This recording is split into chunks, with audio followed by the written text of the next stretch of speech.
The fall of Roman Britain and the rise of the Anglo Saxons. For 4 centuries Britain lived as Rome. Stone cities rose from the landscape, heated villas dotted the countryside, and arrow-straight roads connected a thriving civilization. Then, suddenly, it ended. The legions departed. Cities fell silent. An entire way of life disappeared like morning fog, leaving only buried treasures and haunting ruins. What unfolds when the mightiest empire ever known simply walks away? This is the story of the Anglo Saxons, a tale that begins not with conquest, but with abandonment, in the strange quiet of Rome's final goodbye. Welcome. I hope you'll find some peace and perhaps historical inspiration here. If you enjoy this journey, please like and subscribe. As we begin, share your location in the comments, your city, country, what time it is where you're listening. It creates connection as we travel back through time together. To grasp what was lost, we must first understand what existed. Picture Britannia around 350 AD. This wasn't some barbaric frontier. It was a prosperous Roman province, fully integrated into a global superpower. For generations, life here followed Roman rhythms and structures. Wealthy Romano-British landowners lived in magnificent countryside villas. Their walls displayed vibrant frescoes of Roman mythology. Intricate mosaic floors depicted dolphins and sea gods. They spoke Latin, wore togas for formal occasions, and complained about taxes like any Roman citizen from Hispania to Syria. Sophisticated underfloor heating systems called hypocausts kept their homes warm, while the scent of burning wood and hot baths filled the air. Cities like Londinium, Eboracum, and Aquae Sulis were miniature Romes, complete with forums for commerce, basilicas for courts, and public bathhouses that served as social centers. The famous Roman roads connected it all, allowing legions to move swiftly from Hadrian's Wall in the windswept north to the busy Saxon shore ports in the south, where ships arrived daily carrying wine from Gaul, olive oil from Hispania, and fine pottery from Africa. Coins bearing the emperor's face circulated everywhere, a constant reminder that everyone belonged to this vast, interconnected machine. This wasn't military occupation anymore. It was identity itself, absorbed over 3 centuries. But this complex, sophisticated world was far more fragile than anyone imagined. It was a greenhouse and the glass was cracking. The troubles began on the continent. Rome was fighting a multi-front war against barbarian peoples pressing its long frontiers along the Rhine and Danube. Resources stretched thin. Political instability saw emperors rise and fall with alarming frequency. Britain, an island at the map's edge, was considered expendable. When crisis erupted near the empire's heart, the solution was simple: pull troops from Britain. The first major withdrawal came in 383 when General Magnus Maximus decided he'd make a fine emperor. He took a significant portion of Britain's garrison across the Channel to fight for the throne. He failed and few soldiers returned. In the early 5th century, conditions worsened dramatically. Waves of Goths poured across the frozen Rhine, threatening Gaul and Italy. In 402, General Stilicho, desperate to defend Italy, summoned more troops from Britain. Years later, another usurper, Constantine III, repeated the pattern, stripping the island of its remaining mobile army. Each withdrawal left Britain more vulnerable. Raids by Picts from the north, Scoti from Ireland, and Saxons from across the North Sea grew bolder. Without proper military defense, protection fell to local militias and skeletal crews of remaining Roman soldiers. The Romano-British elite grew increasingly anxious as their connection to imperial security frayed. The final break came in 410. Rome itself was besieged by Goths. The empire fought for survival. British provincial leaders, facing relentless attacks with no Roman general to command them, sent a desperate letter to Emperor Honorius pleading for military aid. His reply, the rescript of Honorius, was devastatingly brief: look to your own defenses. This wasn't official decolonization or calculated abandonment. It was admission of failure. Rome hadn't cut Britain loose. Rome was simply gone. The phone line was dead. What happened next remains history's great mystery. Archaeology tells a dramatic story of rapid decline. Within a generation, the monetary economy ceased. Roman coins vanished from circulation. Grand villas were abandoned, their owners killed, fled, or unable to maintain luxury without supporting trade networks. Some villas show signs of use as crude shelters or animal pens, their beautiful mosaic floors buried under filth and ash. Cities emptied. Stone buildings were scavenged for materials to build defensive walls around smaller settlements. Life became local. Life became dangerous. The monk Gildas, writing over a century later, painted a grim picture of chaos. a land ruled by arrogant local tyrants and warlords who fought amongst themselves while failing to organize proper defense. But did Roman identity die overnight? Unlikely. For a time, these warlords probably styled themselves Roman commanders, perhaps minting crude coins and trying to maintain old administrative boundaries. They were the regional office after the corporation went bankrupt. It was a world holding its breath, a power vacuum waiting to be filled. And across the gray North Sea, new peoples and longboats were beginning to look west toward this broken coast. The coming of the Saxons. The silence didn't last. Across the churning North Sea, in lands of marsh and forest in what is now northern Germany and Denmark, people were stirring. They were farmers, fishermen, and warriors living in wooden longhouses, their lives governed by seasons and chieftains' authority. Their world was unsettled by shifting climates and migrations across Europe's dark map. They looked west and saw an island that was rich, fertile, and vulnerable. The traditional tale comes from Gildas and was refined by the Northumbrian scholar Bede. Around 449 AD, Britain's desperate Romano-British leaders, facing relentless Pictish raids, made a fatal miscalculation. Their leader, called a proud tyrant by Gildas and later named Vortigern, decided to fight fire with fire. He invited Saxon mercenaries from the continent to serve as his security force, land and supplies in exchange for protection. The first arrivals, led by brothers named Hengist and Horsa, landed on Kent's coast. They were brutally effective, driving back northern raiders. For a time the alliance held. But the mercenaries' appetite grew. They saw green valleys and crumbling Roman towns, and a native population that seemed weak and divided. They sent word home about the land's fertility and inhabitants' cowardice. More ships came. The trickle became a flood. The alliance shattered. Gildas paints a terrifying picture of what followed: a fire blazing from sea to sea, priests butchered at altars, cities smashed, and native Britons slaughtered, enslaved, or forced to flee to the mountainous west, to lands that would become Wales and Cornwall. For centuries this was accepted history. But archaeology and genetics reveal a more complex story. If the whole country was put to the torch, we'd expect widespread evidence: thick ash layers, mass graves. We don't find this. While some Roman towns show decay and fire, there's no universal destruction layer. Instead, early Anglo-Saxon settlements appear gradually in the landscape, sometimes near but not directly atop Romano-British sites. Their distinctive wooden halls rise in the countryside. Their cemeteries show a shift from Christian east-west burials to pagan cremations or burials with prized possessions: warriors with spears and shields, women with brooches and beads. This suggests gradual settlement rather than blitzkrieg, a long process of migration and cultural change. This raises the great historiographical mystery: how many actually came? Many modern historians favor elite transfer. The migrants numbered perhaps tens of thousands, not hundreds of thousands. They weren't an invading horde but ambitious war bands and families. They took control not through overwhelming numbers but because post-Roman Britain was fractured with no central army to oppose them. They established themselves as a new ruling class. Imagine it less as population replacement and more as hostile corporate takeover. New management arrives speaking a different language, Old English instead of Brythonic or Latin, and bringing new corporate culture. Over time, to advance or survive, existing employees, the native British farmers, adopt the language and customs of their new bosses. Within generations, their descendants no longer speak the old language and consider themselves English. This explains how culture and language could transform completely without genocide. The native Britons weren't all killed or driven out. In many places they were absorbed.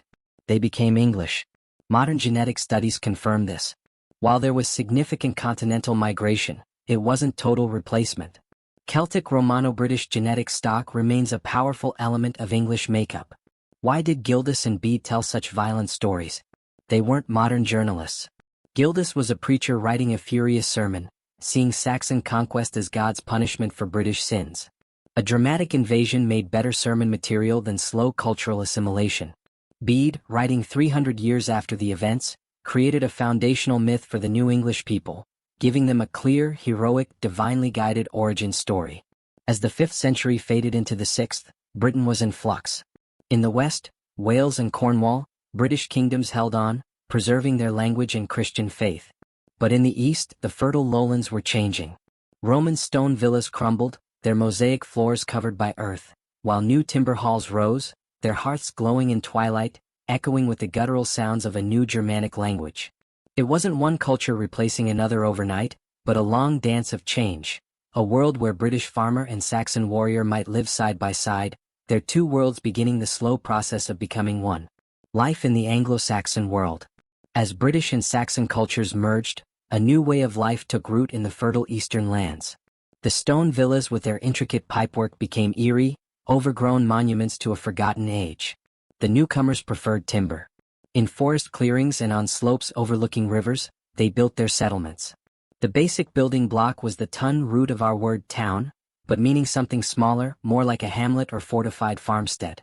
At its center stood the Lord's Hall, the heel, the dominant structure. These weren't stone castles but magnificent wooden buildings, perhaps 60 feet long, built with massive timber posts sunk deep into earth.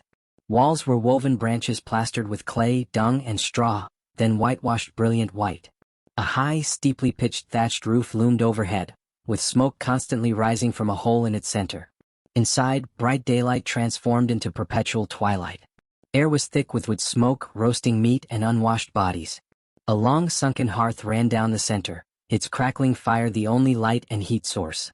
This single cavernous room was the center of all life, workshop, dining room, and court by day, communal dormitory by night, with the Lord's family and warriors sleeping on straw-padded benches along the walls. Surrounding the hall were smaller buildings, sunken featured buildings dug into the ground and roofed over, likely used as storerooms or weaving workshops, where cool, damp air kept thread taut on looms. The entire settlement was enclosed by a ditch and defensive wooden palisade, necessary in a world where raids from neighboring clans were ever present. Beyond lay plowed fields of wheat and barley, common pasture for cattle and sheep, and beyond that the deep dark forest, the Weald, providing wood, game, and home to ancient spirits. This physical world was shaped by invisible bonds of kinship. The most important unit was your Meg, your extended family. Your kin were your safety net, business partners, allies, and first line of defense. Loyalty to family was the highest virtue.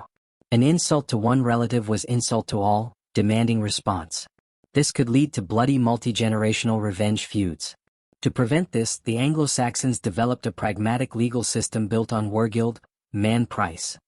Every person, from highest king to lowliest free farmer, had a price on their head. If someone was killed, the victim's family could seek vengeance or accept payment of the wargild from the killer's kin.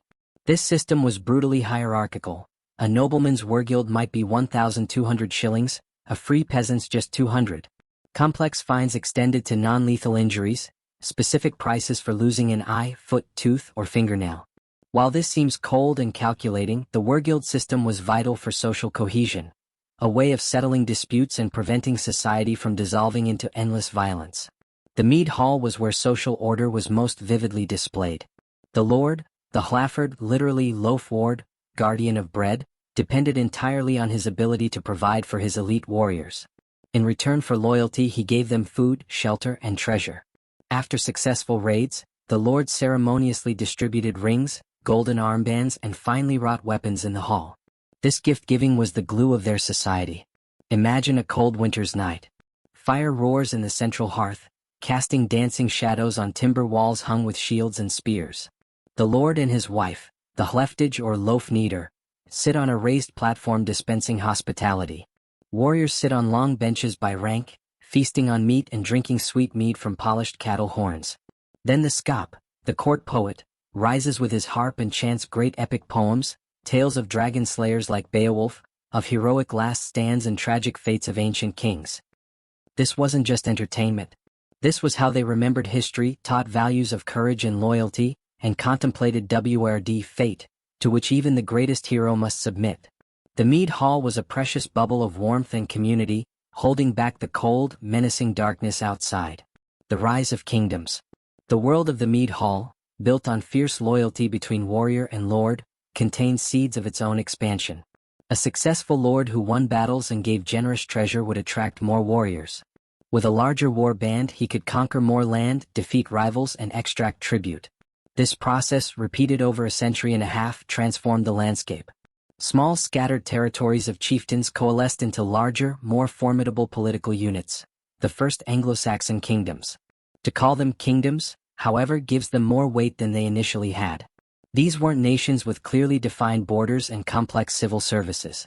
In this early period, a kingdom was fluid and personal, defined by the reach of its king's sword and the loyalty of those who acknowledged him as leader. Borders weren't lines on a map but shifting, porous frontiers that expanded when the king was strong and shrank when he was weak. The greatest warlords began styling themselves signing, the Old English word for king, connected to siwin or kin. The king was leader of the great tribe, chief of all kindreds. Out of competing territories, a handful of larger, more stable kingdoms emerged. Later historians gave this collection a tidy classical-sounding name, the Heptarchy, from Greek for 7 rulers. 7 major players defined the age. In the southeast was Kent, with strong trade links to the Frankish kingdom, making it wealthy and sophisticated. To its west lay Sussex and Essex. Further west, in the rolling southwestern hills, Wessex was steadily growing, forged in conflict against native Britons on its western frontier. To the north and east, in flat fertile lands, was East Anglia, proud and wealthy, revealed spectacularly through the Sutton Hoo ship burial, where a great East Anglian king was laid to rest with magnificent treasures including a warrior's helmet with iron mask staring out with enigmatic, intimidating power. In the heart of the country lay Mercia, whose name meant border people. Its central position meant constant conflict with neighbors, forging it into a powerful, often ruthless military force. Finally, in the vast wild lands of the north, from the Humber to the Firth of Forth, was Northumbria, itself a union of 2 earlier kingdoms, Bernicia and Dara, a land of windswept moors and Roman ruins that would become not just a military power but a beacon of Christian art, learning, and culture. This patchwork of 7 kingdoms was a stage for ruthless, centuries-long political drama. They were constantly at war, forging temporary alliances, betraying one another, always vying for supremacy. The ultimate prize was recognition as the most powerful king in Britain, granted the special title recorded by Bede, Bretwalda, which translates as Britain ruler or wide ruler. The Bretwalda wasn't an emperor ruling a unified state. Other kings still ruled their kingdoms, but they owed him allegiance, paid him tribute, and brought their armies when he commanded. It was overlordship, formal recognition that one king's power overshadowed all others. This position wasn't hereditary but won and held by military might. Power flowed back and forth. For a time in the late 6th century, King Ethelbert of Kent, enriched by continental trade, held the title. Then in the early 7th century, it passed to King Raedwald of East Anglia, the man believed buried at Sutton Hoo. After Raedwald's death, dominance shifted north. A series of formidable Northumbrian kings, Edwin, Oswald, and Oswiu, held overlordship for over half a century. But their dominance was precarious. Edwin was defeated and killed by an alliance of pagan King Penda of Mercia and a British king from Wales. His successor Oswald was also killed by the same Penda, who had his body dismembered and mounted on stakes. Kingship was deadly business.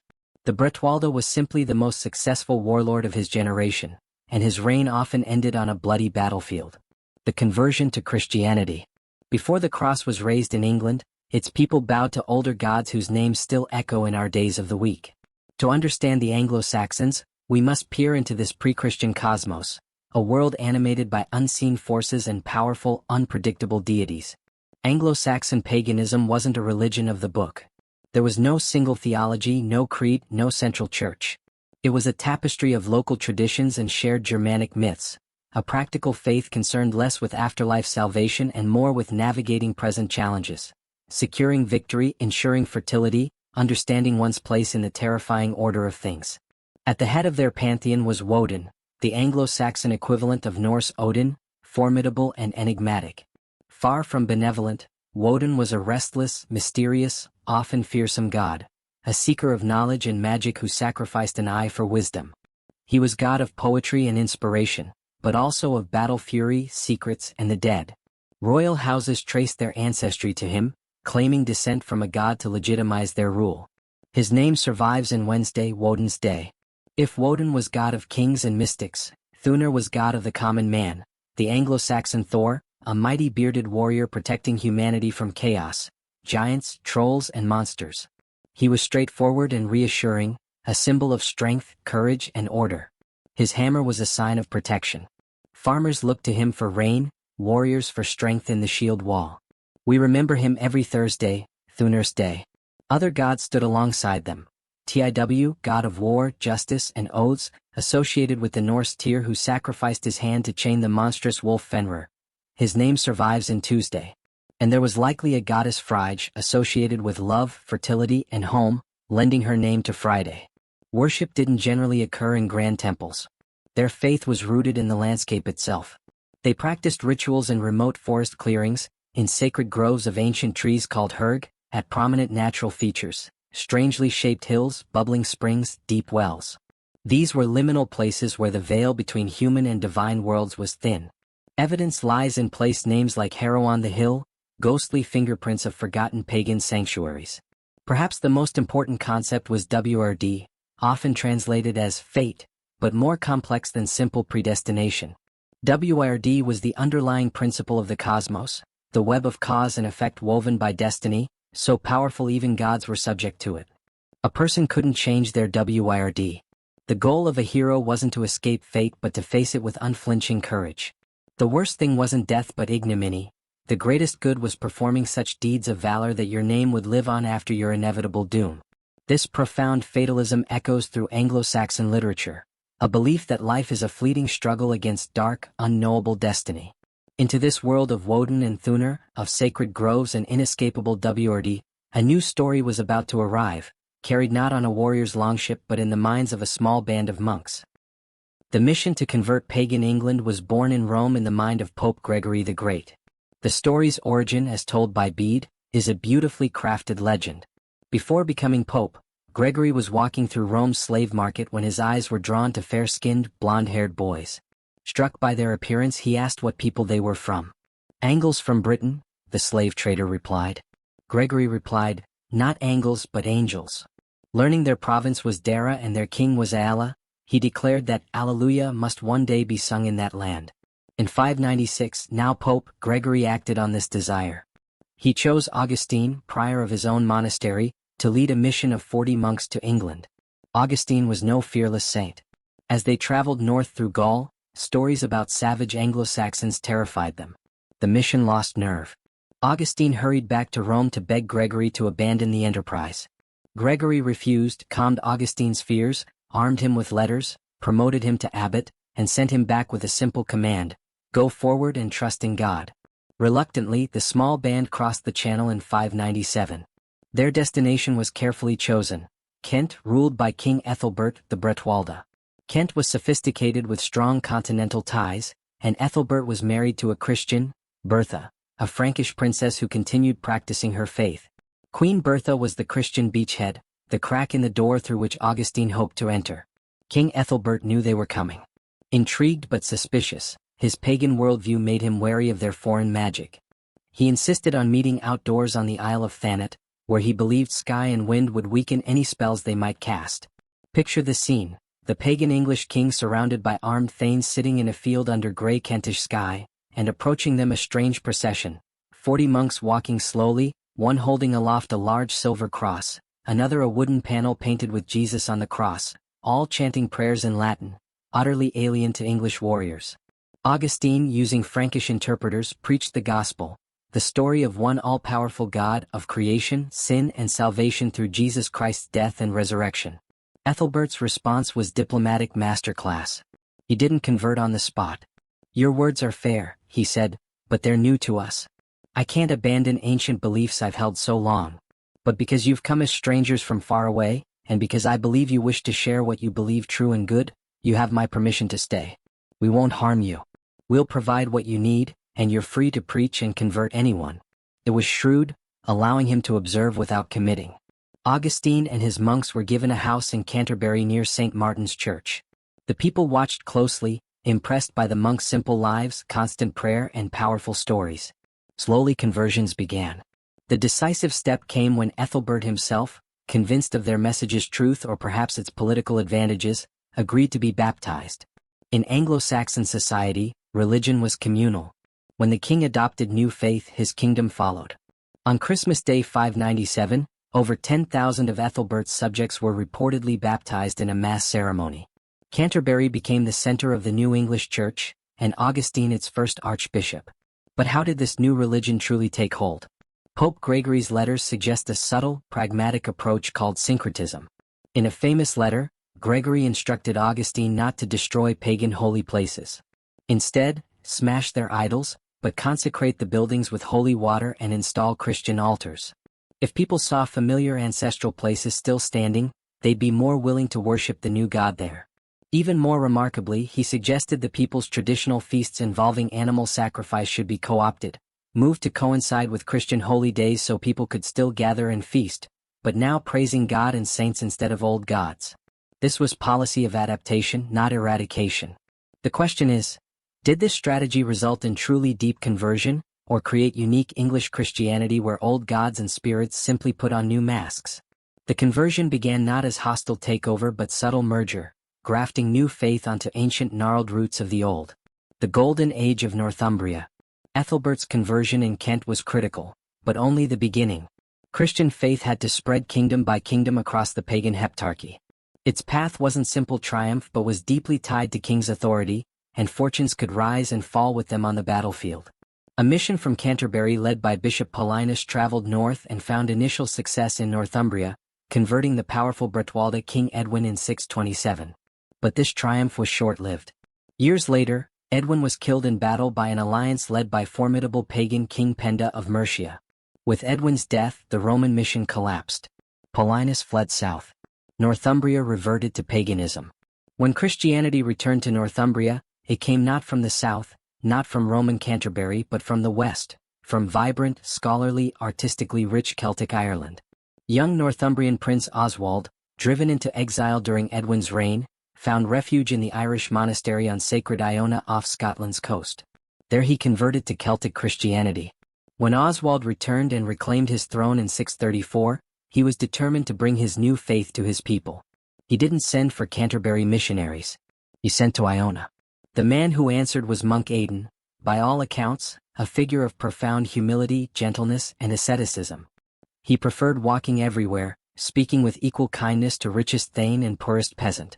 At first, unable to speak Northumbrian, King Oswald himself, who'd learned Irish during exile, would stand beside Aidan acting as interpreter as the gentle monk preached. Oswald granted Aidan an island home that would become Northumbrian Christianity's cradle. The tidal island of Lindisfarne, holy island connected to mainland by causeway at low tide, cut off by grey sea at high tide. Lindisfarne was perfect for Irish tradition monastery, a place of quiet contemplation, harsh discipline, and deep scholarship. From this small, rugged base, Aidan and his monks began the real, lasting conversion of the North. What followed in the next century was a period of such extraordinary cultural brilliance it's known as the Northumbrian Golden Age. For a brief shining moment, this remote kingdom became the brightest center of learning and art on the continent. This renaissance was the product of unique fusion of three cultural streams.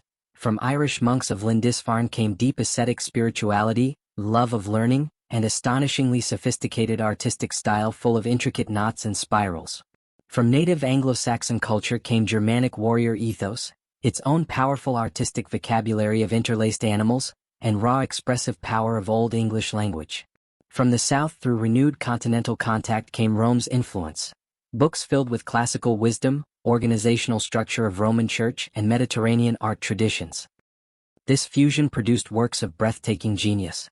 Monks in Lindisfarne's scriptorium created one of the world's great masterpieces, the Lindisfarne Gospels.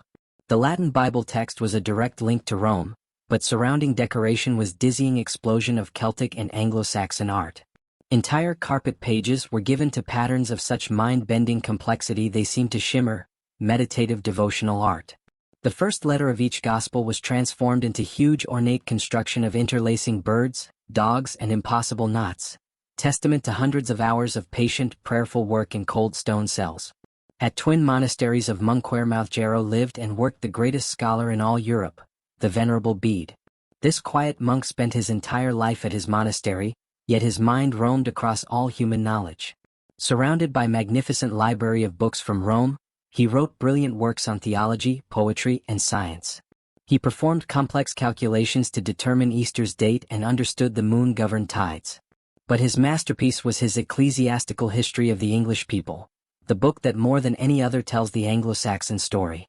With careful weighing of sources and clear, compelling narrative, Bede essentially invented history as a discipline in England. This vibrant Northumbrian church contained contradiction. Its heart was Celtic, traditions drawn from Iona, but it existed in England where the Southern Church looked to Roman Canterbury for leadership. The two traditions had developed differently.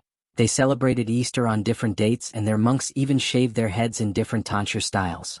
In 664, Northumbrian King Oswiu called a meeting, a synod at Whitby Monastery to resolve the conflict. According to Bede, Whitby was dramatic showdown. On one side were Celtic tradition monks.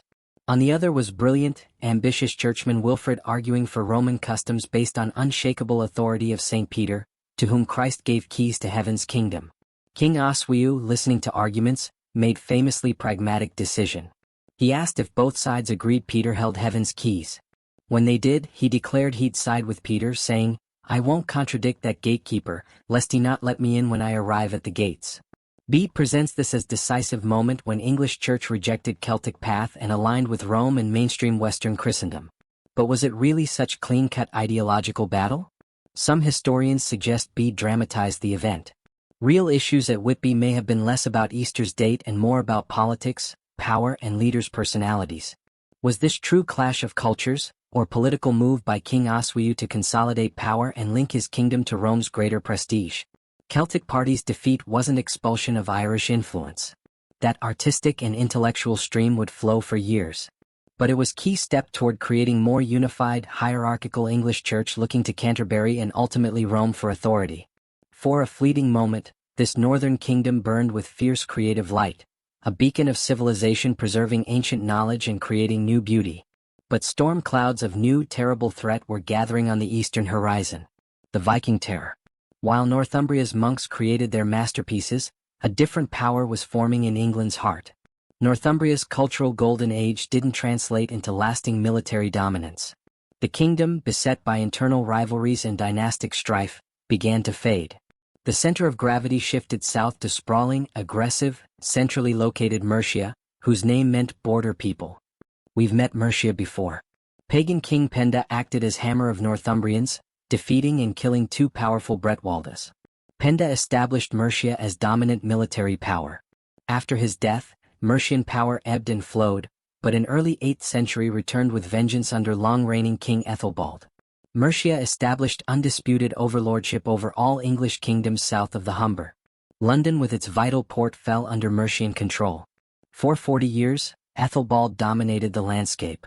Ethelbald's reign ended violently, assassinated by his own bodyguards in 757. After brief civil war, the throne was seized by the man who'd become greatest Mercian king, Offa. His long reign from 757 to 796 marks absolute zenith of Mercian power, an era sometimes called the Age of Offa. He was ruthless, brilliant statesman who took loose overlordship and forged it into something harder and more direct.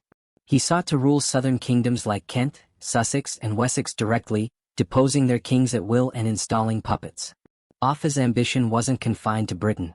He was first Anglo Saxon king to truly step onto the European stage, acting as equal with the age's most powerful ruler, Charlemagne, great king of the Franks. Their relationship was complex.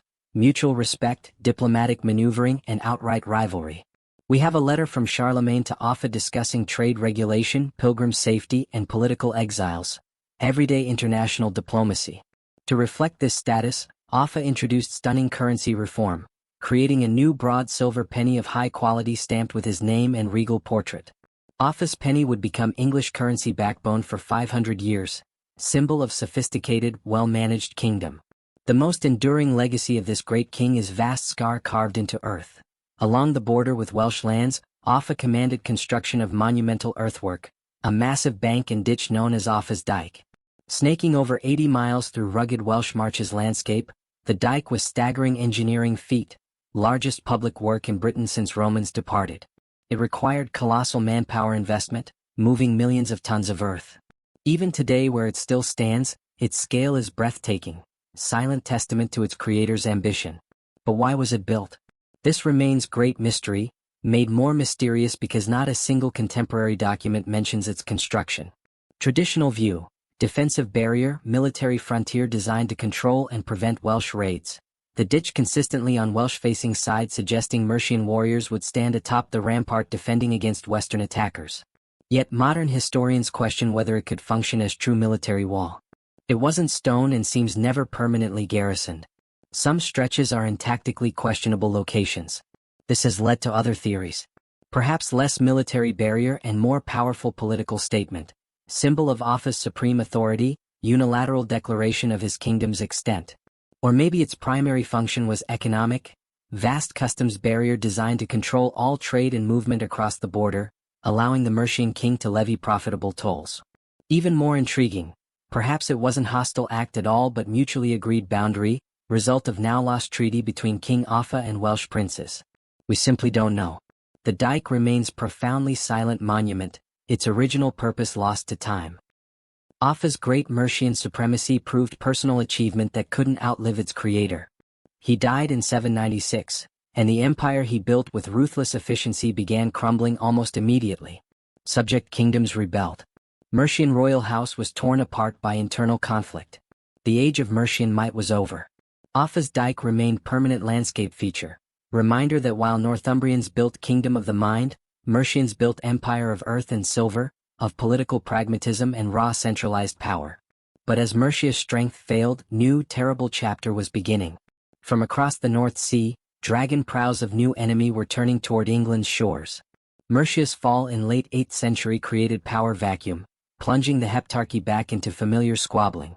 Kings of Wessex, East Anglia, and struggling Northumbria circled each other, each looking for opportunity. Their world, for all its violence, was known quantity. Rules were understood.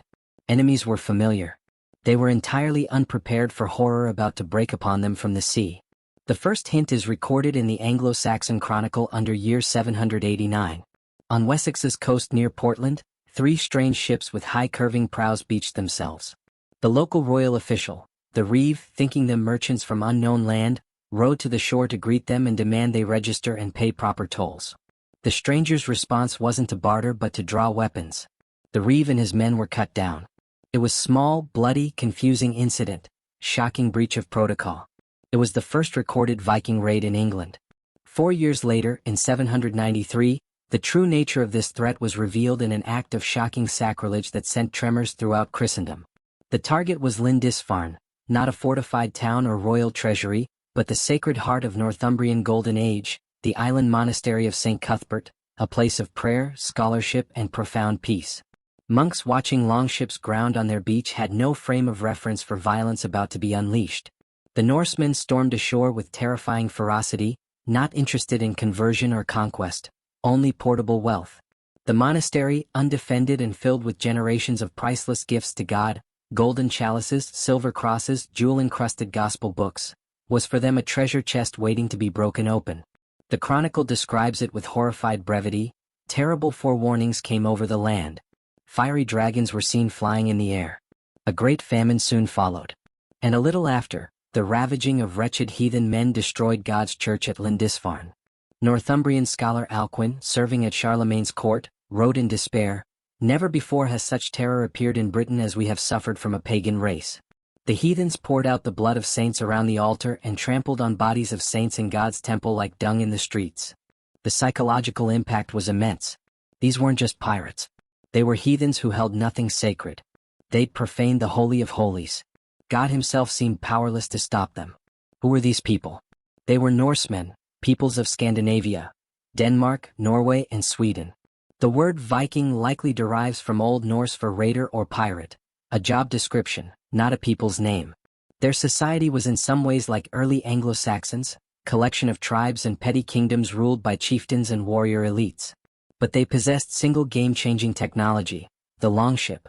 Slender, elegant, and terrifyingly fast, the longship was the ultimate weapon of its age. Its overlapping clinker-built hull made it strong and flexible enough to ride brutal North Sea waves. But its shallow draft meant it could navigate far up shallow rivers, allowing Vikings to bypass coastal defenses and strike deep into kingdom heartlands, appearing as if from nowhere. With fearsome carved dragon prow, single square sail, and rows of warriors' shields gleaming along sides, the longship was tool of lightning warfare, perfect instrument for hit-and-run raid. Why did the Viking Age begin so suddenly and explosively at the 8th century's end? This remains great mystery with no single answer. Traditional explanation: overpopulation crisis in Scandinavia, a land of fjords and forests with limited farmland, forcing landless younger sons to go abroad seeking fortune. Another theory: political consolidation at home.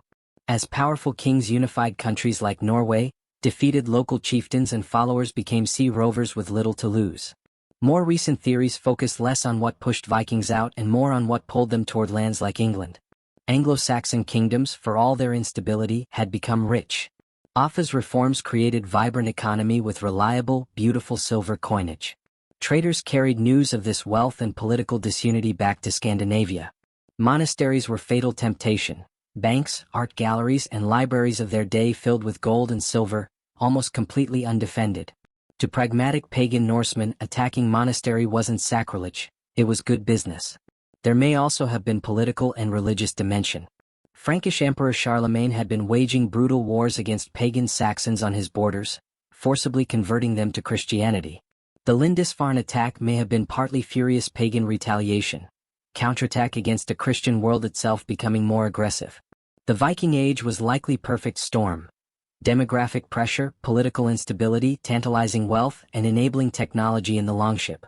In decades following Lindisfarne's horror, raids became grim annual reality. Like terrible summer sickness, dragon ships would appear each spring, sacking a town here, monastery there, then vanishing back across sea with loot and slaves before real defense could be mustered. Anglo-Saxon kingdoms, used to fighting set-piece battles, had no answer to these lightning raids, no navies to intercept at sea, no standing armies to counter them on land. Then the threat's nature began changing. Raiding parties grew larger, fleets swelling from handful of ships to dozens. In 850, the chronicle records chilling development. The heathen men for the first time remained over winter. They established fortified camp on Isle of Thanet in Kent, the very place Augustine first landed. This was pivotal shift. They were no longer just seasonal raiders. They were occupying force, a permanent festering ulcer on England's coast, ready to begin plunder campaigns the moment winter frosts thawed. Small pirate bands were coalescing, preparing for something on a scale the English couldn't yet imagine. Full-scale invasion led by force known to history as the Great Heathen Army. Alfred the Great and the survival of Wessex. Mercia's collapse at 8th century's end left Anglo-Saxon kingdoms weak and divided.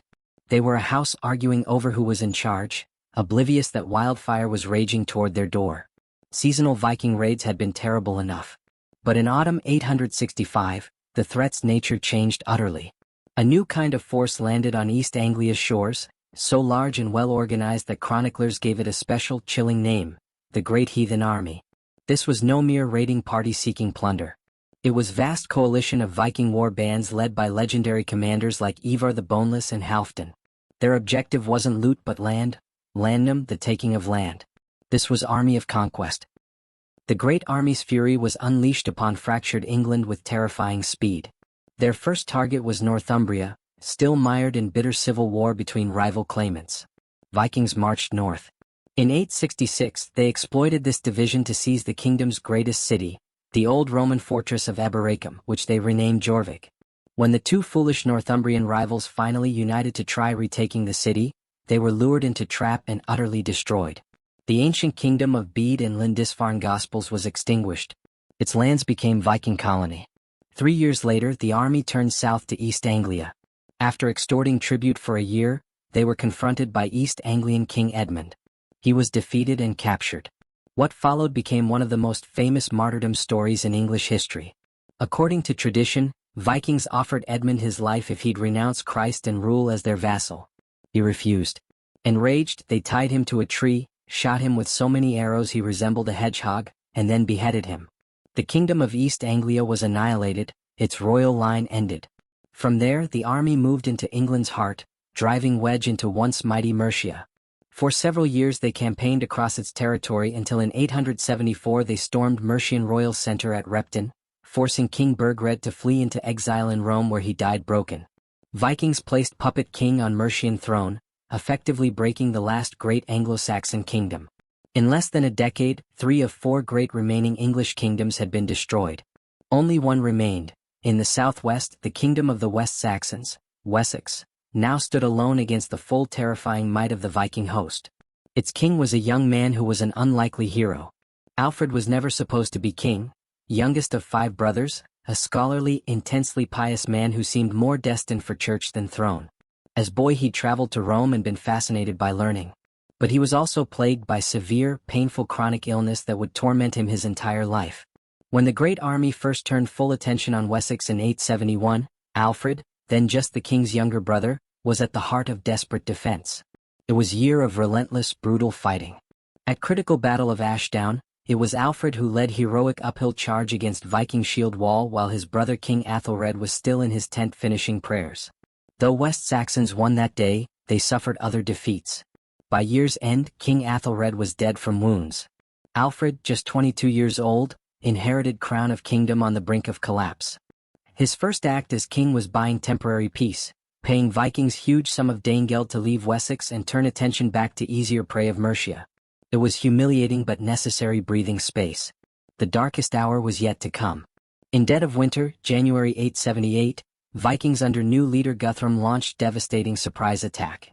They stormed royal estate at Chippenham in Wiltshire where Alfred and his court were celebrating Twelfth Night. The West Saxon army, caught completely off guard, was shattered. The kingdom of Wessex effectively ceased to exist. Alfred himself became fugitive in his own land, forced to flee with small handful of loyal followers into vast, inaccessible marshes of Somerset levels. It was here, at place called Athelney, that last king of the English went to ground. This is period of famous legend of Alfred and the Cakes, disguised king hiding in peasant woman's hut, so distracted by troubles that he lets her bread burn and receives furious scolding. The story is folklore but captures profound truth of his situation. The king of Wessex, last hope of his people, was refugee hiding in swamp, his kingdom overrun. For a few months, Anglo-Saxon England effectively winked out of existence. Its survival hung by thinnest thread, dependent on will of one sick, hunted man and his few followers huddled in damp wilderness. Then in spring a miracle happened. From his marshy hideout, Alfred sent messengers to the Fyrdes, local militias of Somerset, Wiltshire and Hampshire. He summoned all loyal men to muster at rallying point known as Egbert's Stone. The fact they came, marching through Viking-occupied territory to rendezvous called by King many presumed dead, is one of most remarkable testaments to loyalty Alfred inspired. An army rose from defeat's ashes. Alfred led this new army to intercept Guthrum's main force near town of Eddington. The battle that followed decided England's fate. It was brutal, grinding affair, two shield walls smashing against each other for hours. West Saxons, fighting for homes, faith and very existence, held ground. At last, Viking line broke. West Saxons surged forward, cutting down fleeing Danes and pursuing them back to their fortress at Chippenham. Alfred laid siege. After 14 days, starving Vikings surrendered. Alfred had not just won a battle. He'd saved his kingdom from annihilation. In aftermath, he imposed peace treaty including remarkable condition. Viking King Guthrum and chief warriors must accept baptism into Christian church, with Alfred himself standing as Guthrum's godfather. It was staggering symbolic victory. The king who'd been fugitive and swamped now stood as spiritual father of his vanquished enemy. The storm had been weathered, but great task of rebuilding shattered world was only beginning. Rebuilding and reform. Eddington's victory was miracle of arms, extraordinary triumph against impossible odds. But Alfred knew shield walls and swords alone wouldn't secure the future. The peace he'd won was fragile and Viking threat hadn't vanished, it had merely been contained. In the quiet following the storm, Alfred looked upon his shattered Wessex and saw ruin not just physical but spiritual and intellectual. Long decades of war had brought catastrophic collapse of learning, a dark age far more profound than simple absence of historical records. This decay was enemy as dangerous as the great heathen army itself. He surveyed grim landscape.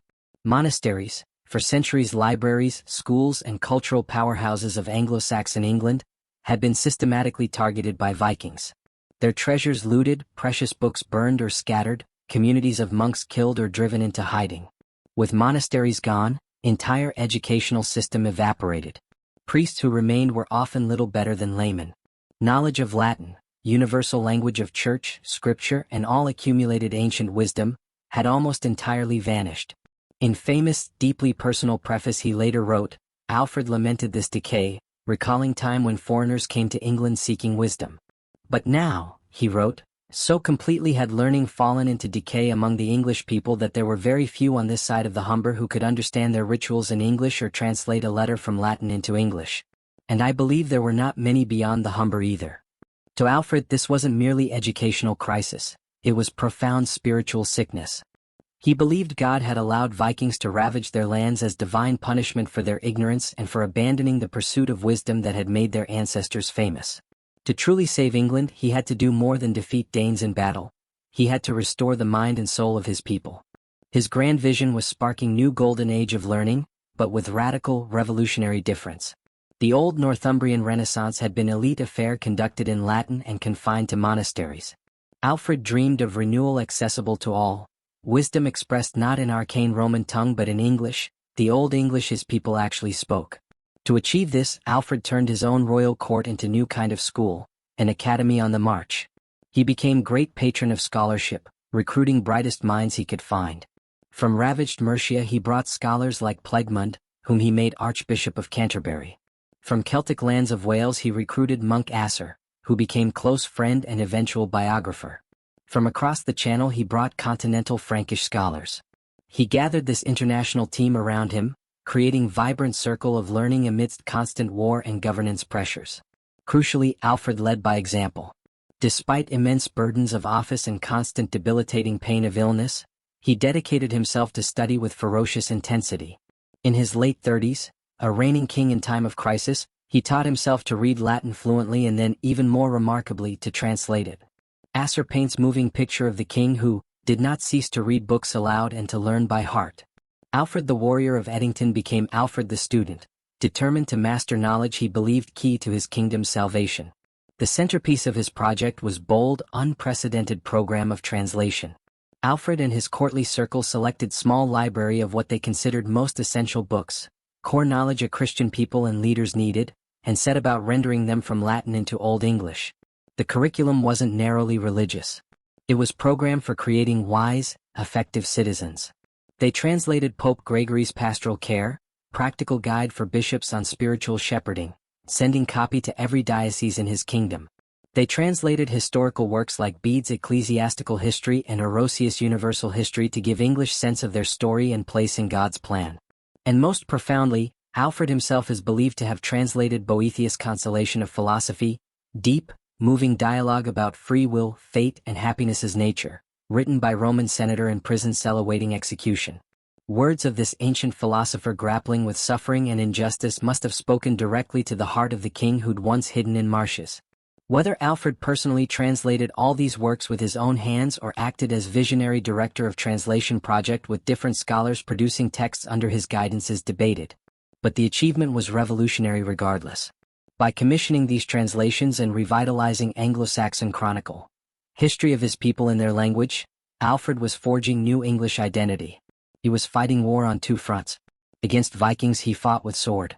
But against deeper enemy, darkness of ignorance and despair, he fought with books, ensuring his people would survive with culture, faith and history intact, now accessible in their own mother tongue. He'd saved Wessex's body at Battle of Edington. In years that followed he was saving its soul. But Alfred knew books alone couldn't stop Viking acts. Victory at Edington had been deliverance, but years as fugitive in Athelney's marshes taught him brutal lesson about fundamental weaknesses of his kingdom's defenses. Traditional Anglo-Saxon warfare based on calling up militia of farmers who had to be home for harvest was hopelessly inadequate against Vikings' lightning mobility. If Wessex was to survive, it needed radical overhaul of entire military and defensive structure. His first innovation addressed fatal flaw in Anglo-Saxon FYRD. He brilliantly solved its temporary nature by dividing entire militia of Wessex in two. At any time, one half would be in field serving as standing army while other half remained home tending fields, ensuring kingdom's economy didn't collapse. By regularly rotating these halves, Alfred created something revolutionary. A permanent, professionalized field army that could respond instantly to raids, pursue enemies relentlessly, and crucially conduct long sieges without pressure to disperse for harvest. English were no longer just reacting, they could take fight to enemy and sustain it. This newly effective army needed secure bases to operate from. This led to Alfred's second and arguably greatest strategic innovation, creation of the base system. A bow, ancestor of our word borough, was fortified town, but Alfred's vision wasn't just a few isolated forts. He conceived entire integrated network, kingdom-wide system of defense in depth. The plan, breathtaking in scope and logic, was that no farm or village in Wessex would be more than 20 miles, roughly a day's march, from safety. These weren't just refuges but permanently garrisoned strongpoints, nerve centers from which his new army could ride out to intercept any Viking force entering their territory. Vikings' greatest advantage, their mobility, would be turned against them. They could no longer roam and plunder helpless countryside. Wherever they went, they'd be shadowed, harassed, and trapped by local garrisons, unable to pillage freely or retreat to ships with loot. Evidence for this grand design is found in remarkable documents surviving from the period. The Burghall Heitage, not a story or chronicle but dry administrative list of over 30 buzz from Exeter in west to Sussex in east. Crucially, next to each name, it records number of hides, land measurement unit. This was part of precise mathematical formula calculating how many men drawn from surrounding lands were required to man the buzz walls and how much tax those lands owed for fortifications' upkeep. The Burghall Heitage is astonishing window into Anglo-Saxon state sophistication, revealing level of centralized planning, resource management and logistical foresight unparalleled in Western Europe at the time. These buzz weren't magnificent stone castles of later age. They were typically fortified with massive earthen ramparts faced with timber and topped with wooden palisade and fighting platform. Some were built at old Roman town sites like Winchester, their new earthen walls following ancient stone lines. Others occupied commanding heights of old Iron Age hill forts. But many, like Wallingford and Oxford-on-Rivers, were entirely new creations laid out from scratch on planned grid of streets. This reveals dual purpose. Not just forts but proto-towns designed from beginning as secure centers of administration, industry, and commerce. Alfred's third innovation was just as radical. He realized fighting Vikings only after they landed was losing game. War had to be taken to them in their own element, the sea. He ordered construction of Royal Navy, first of its kind in England. The Chronicle proudly reports Alfred personally designed these new ships, making them swifter, steadier, and higher than Viking longships. They weren't mere copies but attempt to engineer superior warship with as many as 60 oars, built to fight, not raid. This was profound strategic shift. For first time, an English king was attempting to create naval shield to intercept and destroy enemy before they could set foot on English soil. Initial results were mixed. His new larger ships were sometimes clumsy and ran aground, crews less experienced than seasoned Norse sailors. But seed of idea that would define English history for next 1,000 years had been planted. Alfred had transformed Wessex from soft target into fortress. When next great Viking army returned in 890s to try breaking him, they found kingdom hardened and reorganized for total war. Alfred the Scholar had built a thinking person's war machine. Alfred the Great died in 899, leaving behind kingdoms saved but country still broken. He'd won war for survival, but peace was little more than armed truce. A line had been drawn, from London up to Chester, dividing land in two. To south and west lay Alfred's Anglo-Saxon Wessex and its client state of English Mercia. To north and east lay the Danelaw, vast territory still under Viking control. Alfred had built the fortress. The monumental task of counterattacking and reconquering lost lands would fall to next generation. His children. His son Edward, formidable warrior in own right, took Wessex throne.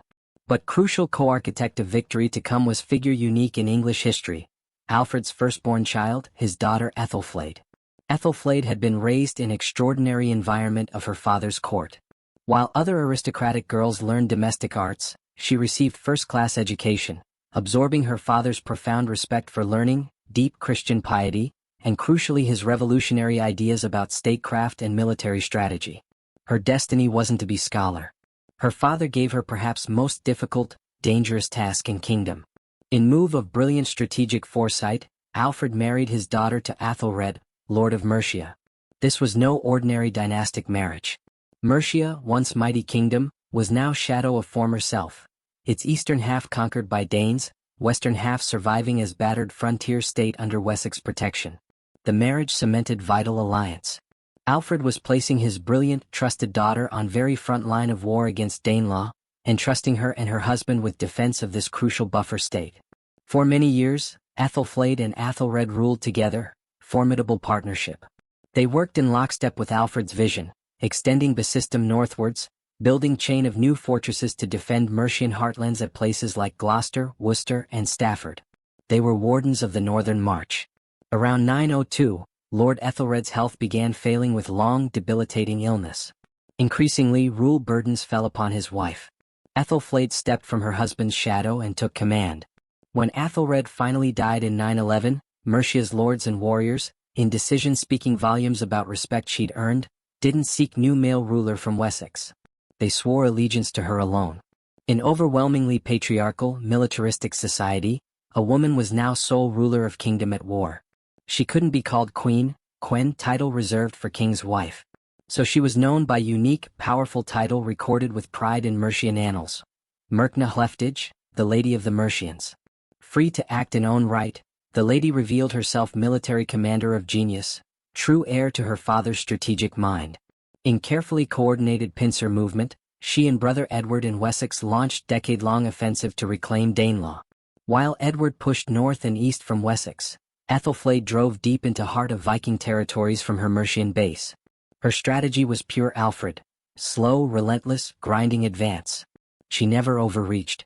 Every piece of territory conquered was immediately consolidated by construction of New fortress serving as both garrison and new center for English settlement.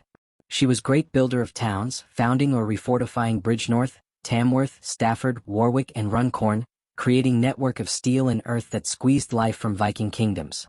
In 917 she stormed great Danish stronghold of Derby in bloody assault. Next year Leicester Fortress surrendered without fight.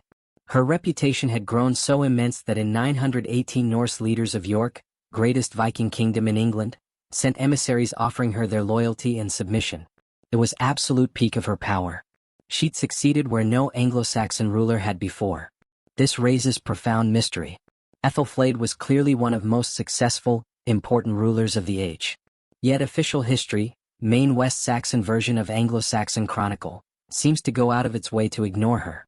It records brother Edward's campaigns in meticulous detail but reduces Ethelflaed's monumental achievements to few brief, almost dismissive mentions. Her great victories at Derby and Leicester are omitted, as a stunning offer of submission from York. If not for survival of separate document, local Mercian chronicle later copied into some versions of main text, her story would be almost completely lost. Why was this warrior queen, this victorious commander, effectively written out of state-sponsored history of her time?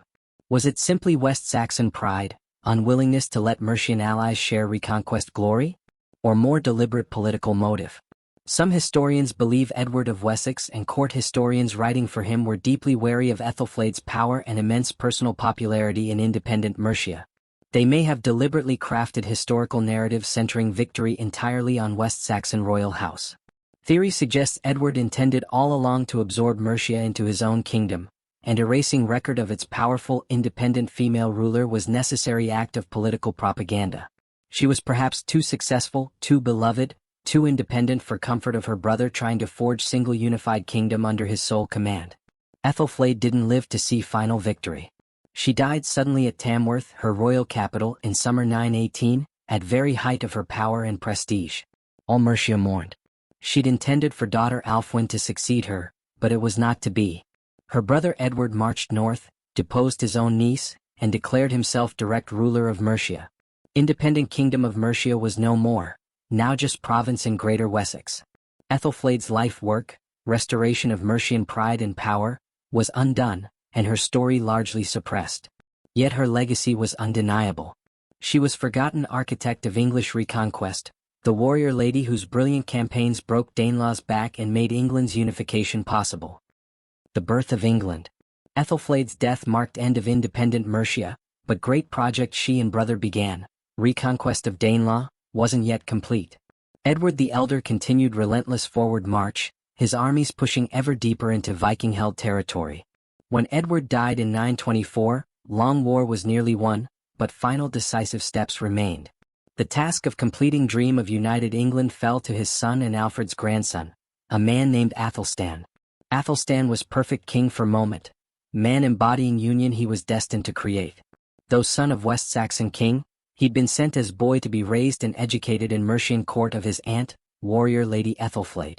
He grew up surrounded by her loyal Mercian thanes, learning arts of war and statecraft at her side.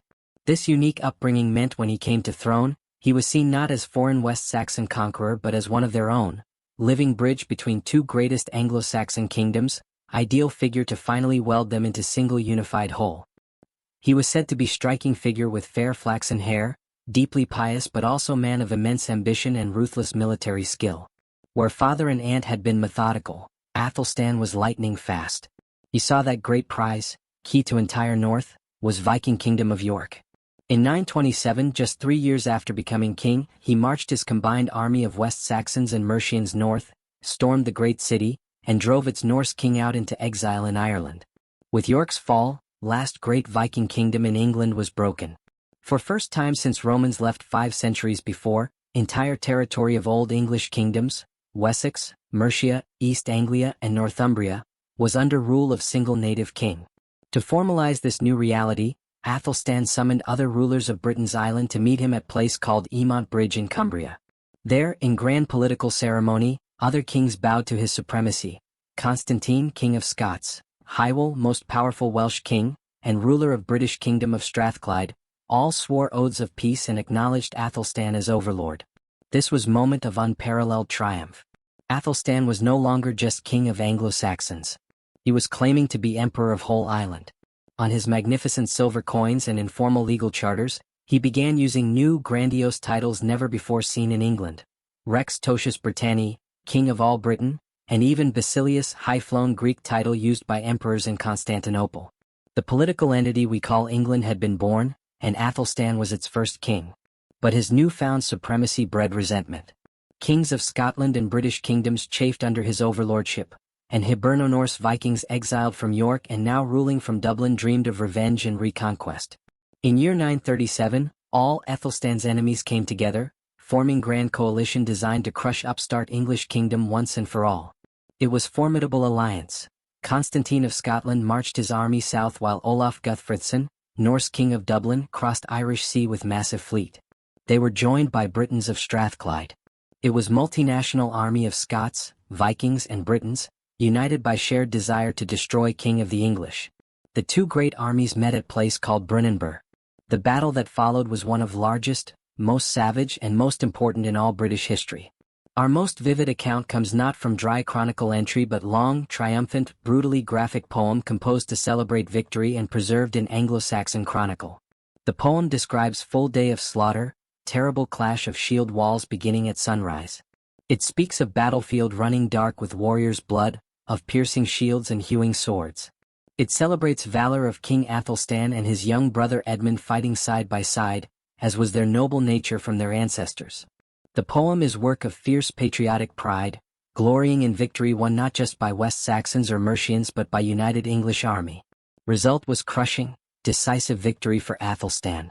Coalition army was smashed, its leaders forced to flee back to ships.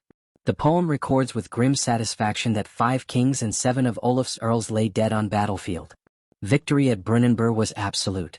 It shattered alliance of Athelstan's enemies and secured existence of new Kingdom of England. Yet for all its fame and importance, battle is shrouded in profound mystery. We have absolutely no idea where it was fought.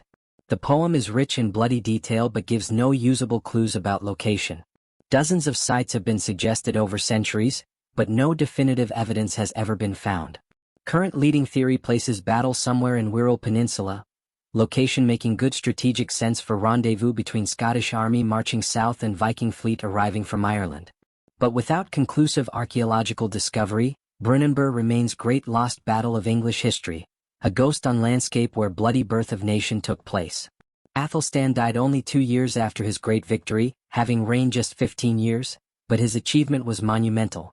He'd inherited collection of allied kingdoms and forged them into single state.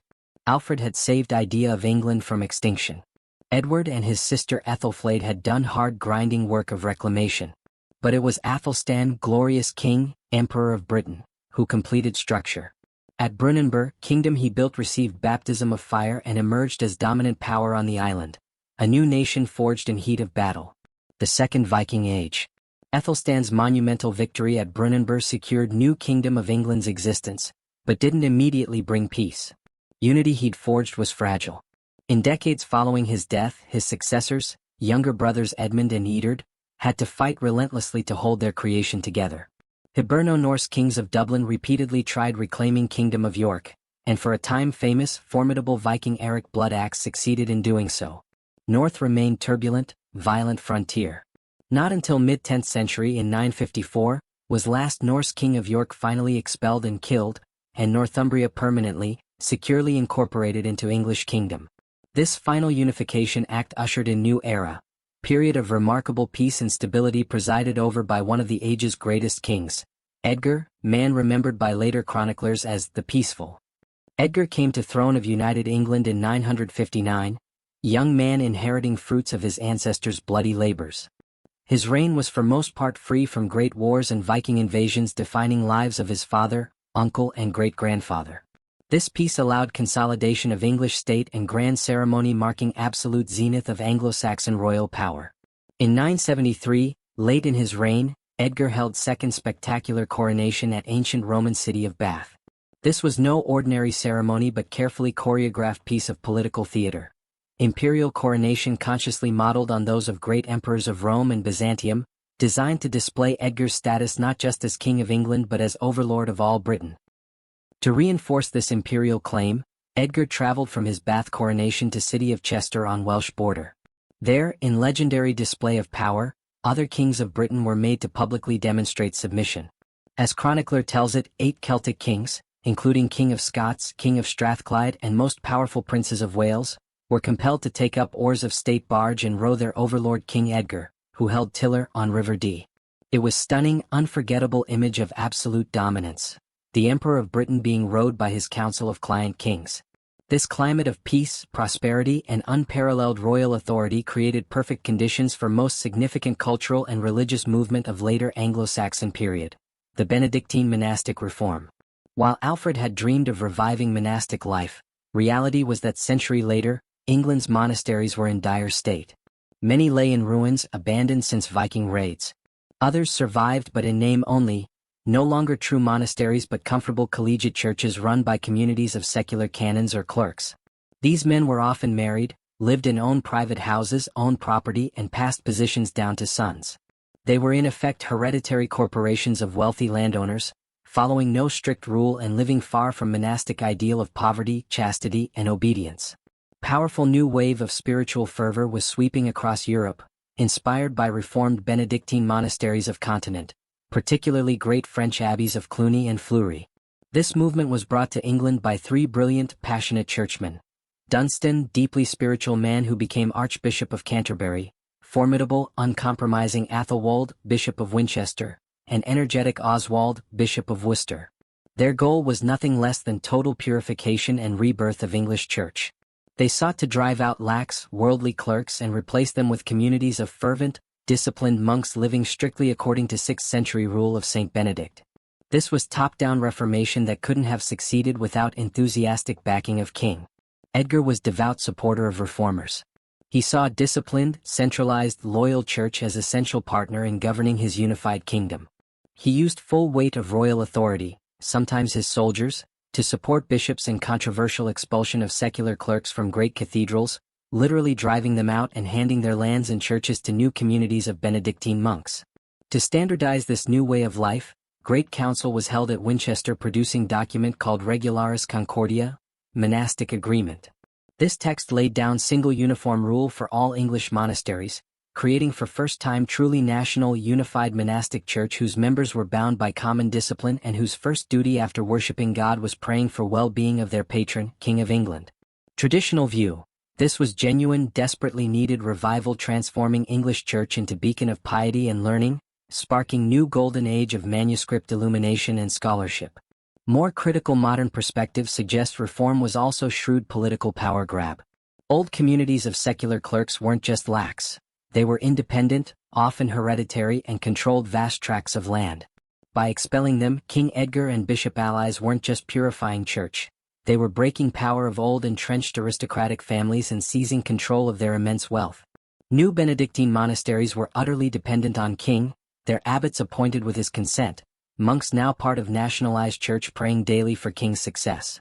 In this light, reform can be seen as clever strategy by Edgar to extend royal power over huge segment of kingdom's landed wealth, transforming church into loyal spiritual civil service.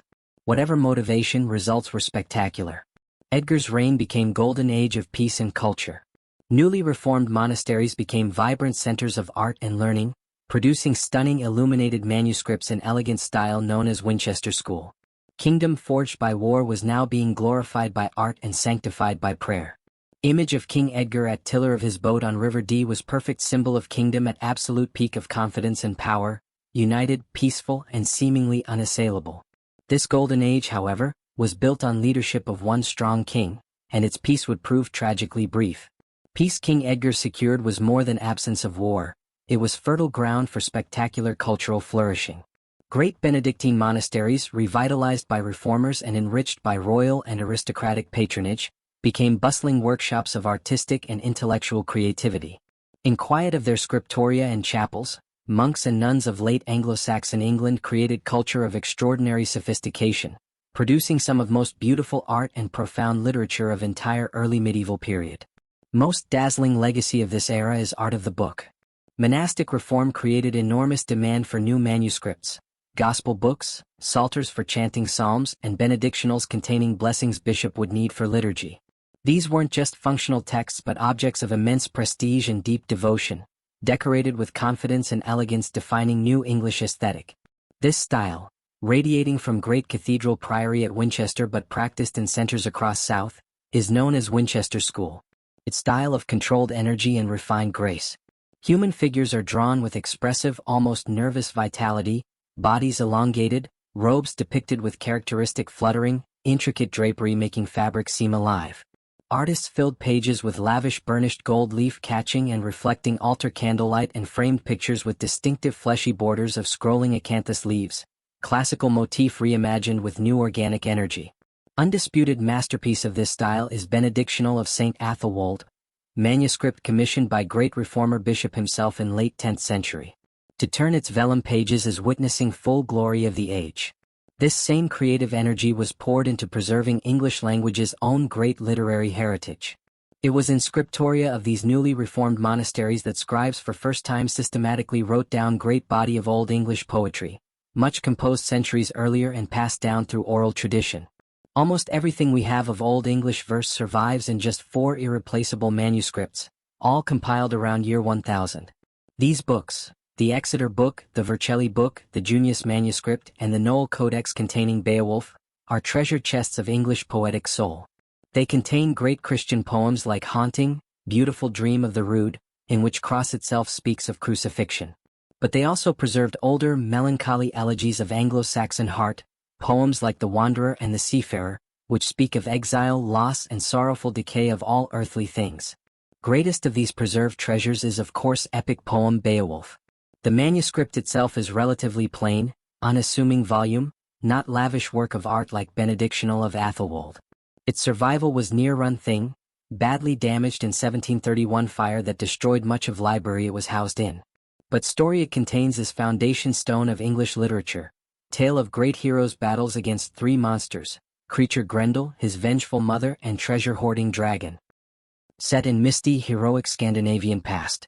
Poem is magnificent fusion of old pagan warrior ethos with its emphasis on courage, loyalty, and pursuit of fame, and newer Christian worldview framing story with awareness of God's providence and transience of worldly glory. Yet this most famous of English poems is home to one of our greatest literary mysteries. We have no idea when it was composed. Manuscript was written around year 1000, but poem's setting is pagan world of 6th century. For generations, scholars have debated its origins. Was it early composition, perhaps from 8th century Age of Bede, a genuinely ancient heroic song recited for centuries before Monk finally wrote it down?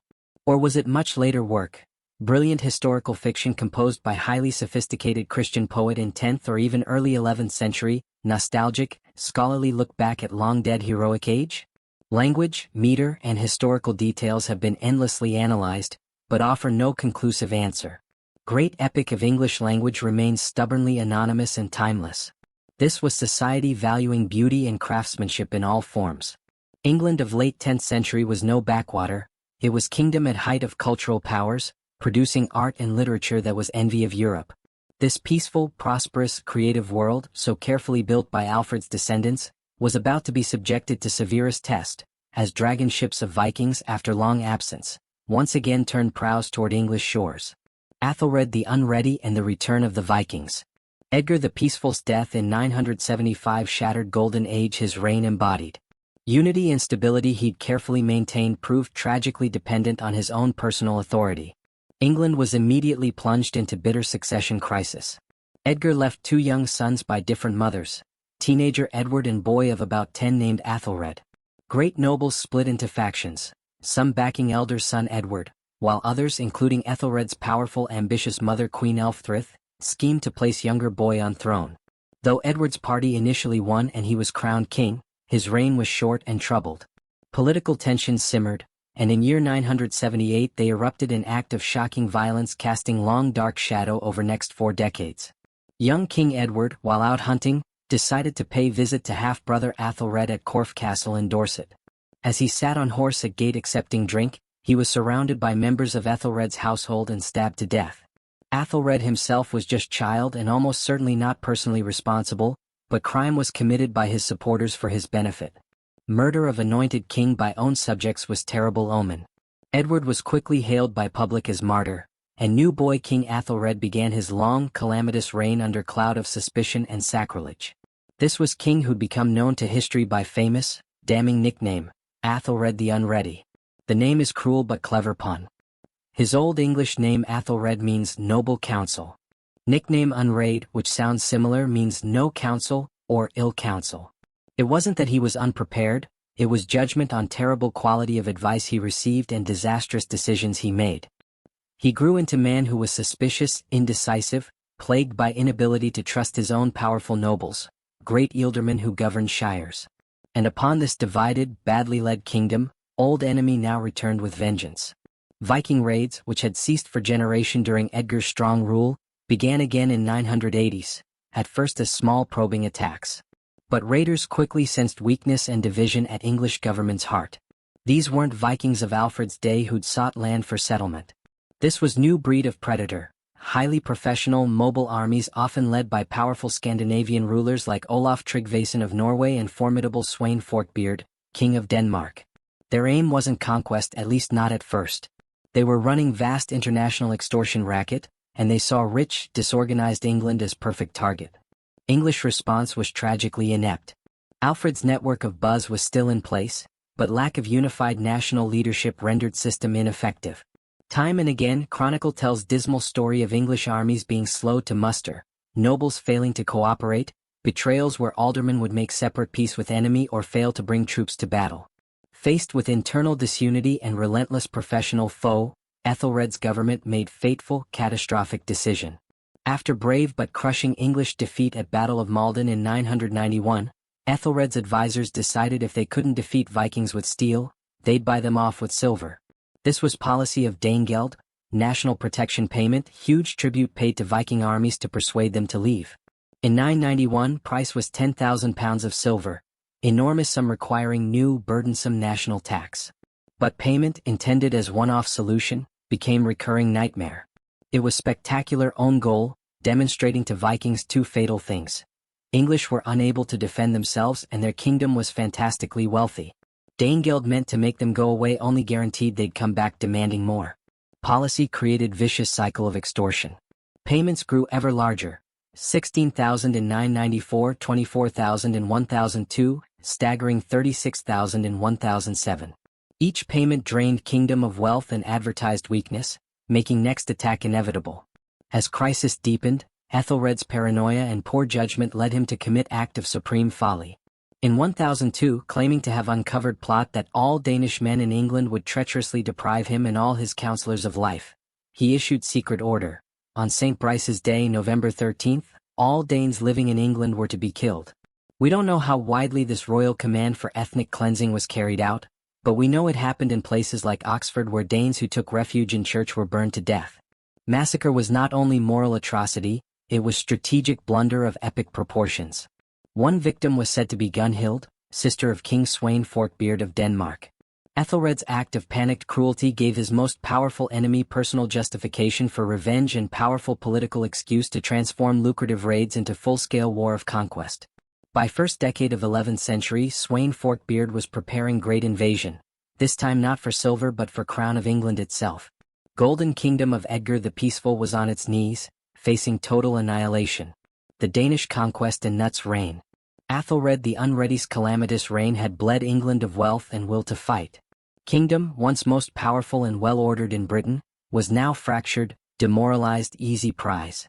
In summer 1013, master extortionist King Sweyn Forkbeard of Denmark returned to England, not for more silver but for throne itself. His invasion was less conquest than triumphal procession. He landed in Danelaw where Anglo-Scandinavian inhabitants welcomed him as liberator from floundering West Saxon regime. Northumbria and Mercia submitted almost immediately. Resistance in south soon crumbled, and by year's end Athelred was forced into final humiliating act. He abandoned his kingdom and fled into exile at court of his wife's brother, Duke of Normandy. On Christmas Day 1013, Viking warlord Sweyn Forkbeard was declared king of all England. Royal line of Alfred the Great, House of Wessex that had forged kingdom, had been deposed. Then history took sudden violent turn. Just 5 weeks after triumph, Sweyn Forkbeard dropped dead. Viking army in England immediately proclaimed his young son Nut as their king. But English lords, seeing sudden opportunity in chaos, sent deputation to Athelred in Normandy. They'd take him back, they said, but only on condition he promised to govern more justly than before.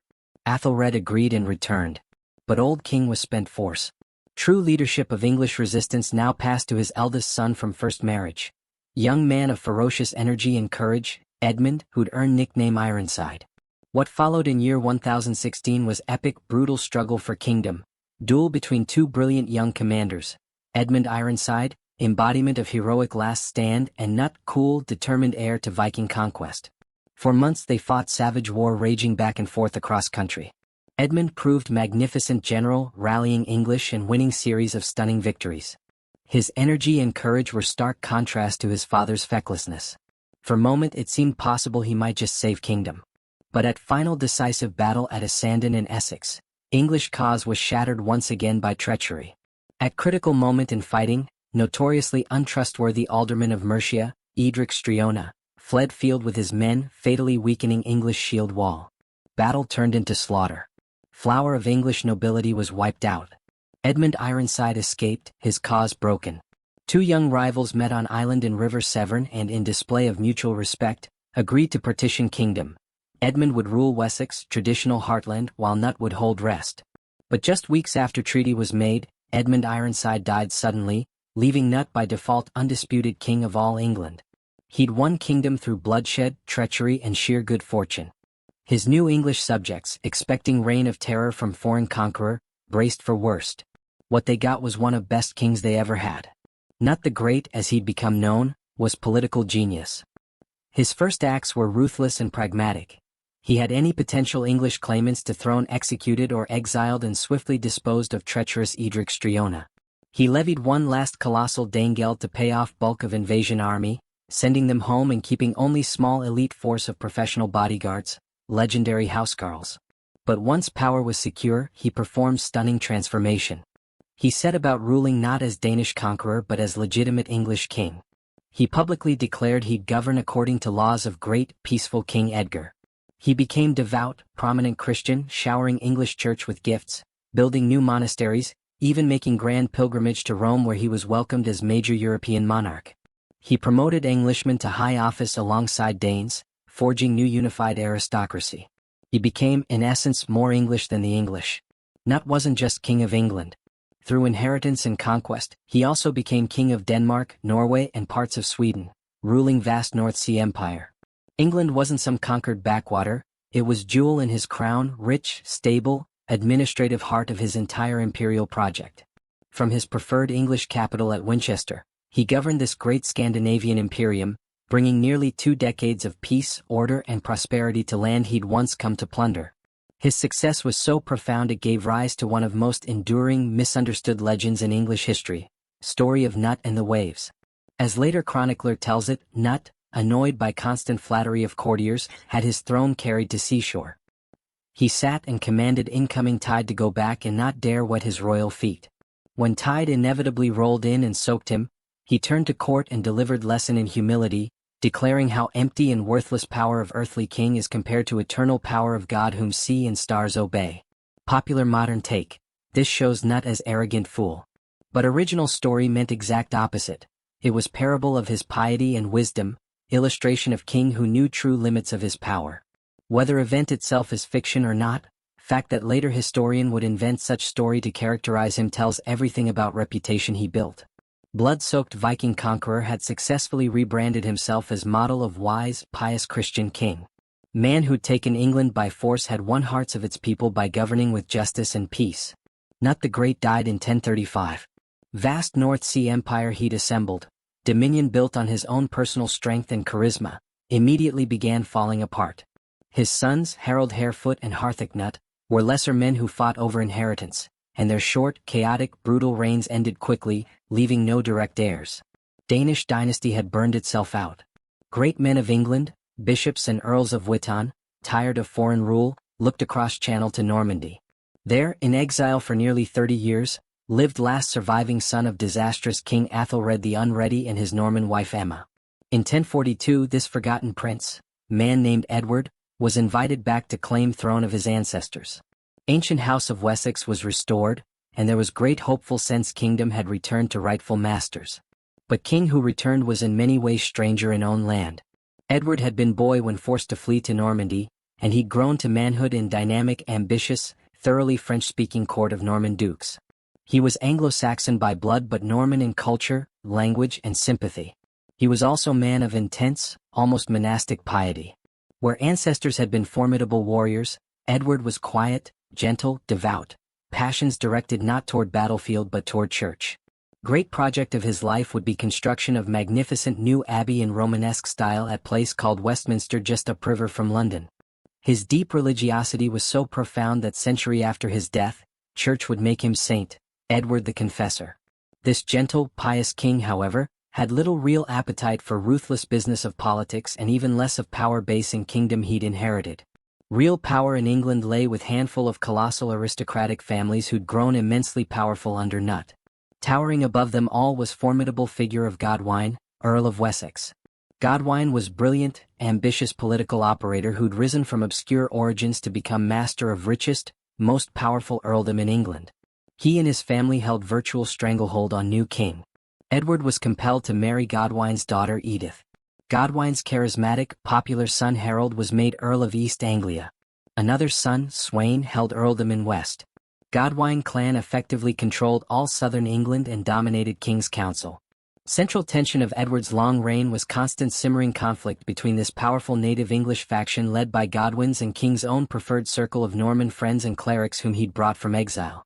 Edward, feeling suffocated by overbearing Godwine clan, tried creating own power base by promoting Norman associates to high office, most provocatively appointing Norman Robert of Jumiages as Archbishop of Canterbury, most powerful position in English church, infuriating native aristocracy.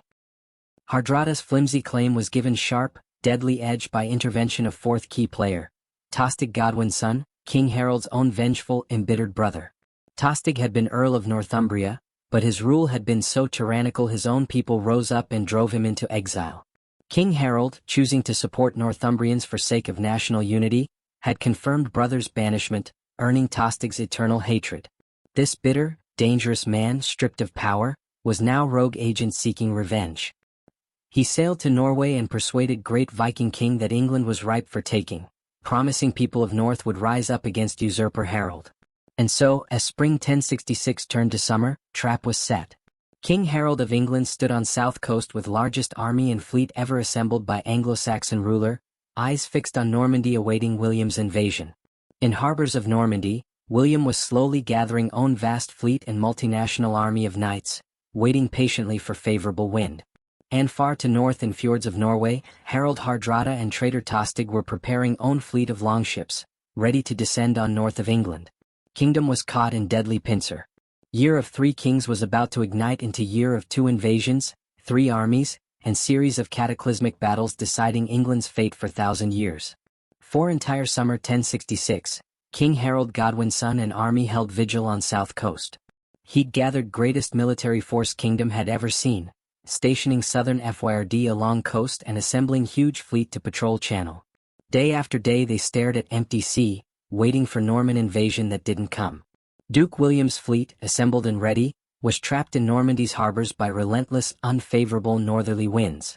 But Harold's great army was fragile, force of farmers needing to be home to harvest crops, lifeblood of kingdom. As August turned into September, Supplies were dangerously low and morale fraying. On September 8, Harold was forced to make most difficult decision of reign. He disbanded militia, sending farmers home to harvest, and ordered fleet into London to be resupplied. Great watch on south coast was over. England was now undefended. At that exact moment of maximum vulnerability, northern storm finally broke. As if on cue, same winds holding William trapped had given fair passage to other great invasion fleet. Harold Hardrada and treacherous Tostig swept down from north with immense armada of some 300 longships. They sailed unopposed up rivers Humber and Ouse, striking deep into heart of Northumbria. Two young northern earls, Edwin and Morcar, hastily gathered local forces to meet this terrifying threat. On September 20th, just outside city of York at place called Fulford Gate, two armies clashed. English fought with great courage, but were no match for hardened veterans of Hardrada's army. Norwegian king, master tactician, crushed English force in bloody, decisive battle. Army of North was annihilated and city of York surrendered. Harold Hardrada was now master of northern England. News of disaster traveled south with devastating speed. When message reached King Harold in London, it must have felt like end of world. His kingdom was being torn apart. Huge Viking army was occupying his second most important city, and his own great army had been disbanded. Lesser men might have despaired, but Harold Godwin's son was man of almost superhuman energy and resolve. He didn't wait to reassemble full FYRD of southern shires. He gathered elite professional soldiers, household troops known as housecarls, summoned what local forces he could, and immediately began legendary forced march north. It was one of most remarkable feats in English military history. Pushing themselves and horses to absolute limits, Harold's army covered roughly 190 miles from London to York in 4 to 5 days, average of nearly 40 miles a day. When they arrived, they'd achieved what Hardrada must have thought impossible: total strategic surprise. Norwegian army, basking in glory of Fulford victory, was overconfident and unprepared. Believing English threat eliminated, they'd left third of army and crucially most heavy mail armor behind with fleet 20 miles away. On September 25, Hardrada and Tostig marched rest of army to rendezvous at river crossing called Stamford Bridge, where they were due to receive tribute and hostages from York. It was warm, sunny autumn day, and Vikings, having taken off armor and heat, were in relaxed, celebratory mood. As they waited, they saw a great cloud of dust on road from York and beneath it glint of sunlight on polished steel. At first they thought it procession of hostages from city. Only when cloud came closer and resolved into sea of battle standards and spear points did horrifying truth dawn. It was English king and entire army appearing as if from nowhere. Battle that followed was one of most savage in Viking age. Single giant Norwegian berserker is said to have held narrow wooden bridge against whole English army, cutting down dozens until finally killed by soldier who floated in barrel under bridge and thrust spear up through planks. This heroic sacrifice bought Norsemen just enough time to form defensive shield wall. Main battle was long, brutal affair. Harold, grimly pragmatic commander, offered traitorous brother Tostig full pardon if he'd turn against Norwegians. Tostig refused. English housecarls then hurled themselves against Norwegian shield wall. Harold Hardrada, fighting at front like hero from own sagas without mail coat, was struck in throat by English arrow and killed. Tostig seized Norwegian banner and fought on but was soon cut down. With both leaders dead, Norwegian line finally shattered. Battle became one-sided slaughter, exhausted but victorious English hacking down fleeing Norsemen.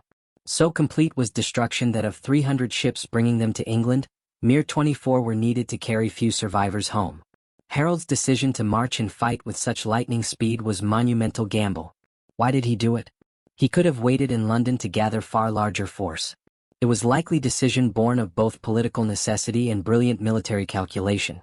He had to show people of North their new king wouldn't abandon them, and he must have gambled his only chance of victory was striking overconfident Vikings before they could consolidate. It was high-risk strategy that paid off more spectacularly than he could have dreamed.